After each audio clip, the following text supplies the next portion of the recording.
4 देशों में अफरा तफरी मचाने वाली यात्री विमान ने आखिरकार चीन के क्वांगशू में सुरक्षित लैंड कर लिया।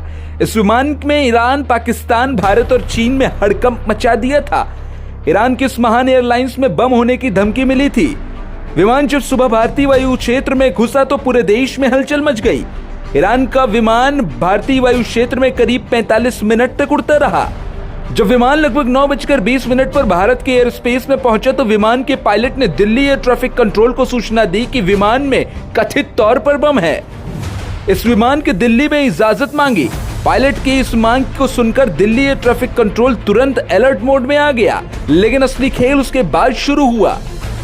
इस वीडियो में हम आपको बताएंगे कि जब ईरान के ये विमान भारत के वायु क्षेत्र में पहुंचा तो भारत ने अपनी सुखोई फाइटर जेट्स को इस विमान के पीछे क्यों लगा दिया।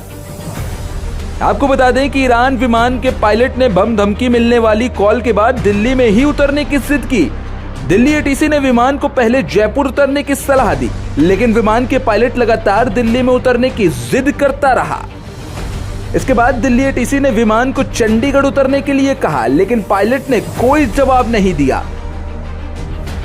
ईरानी विमान के इस पायलट की इस जिद पर कई सवाल उठ रहे हैं।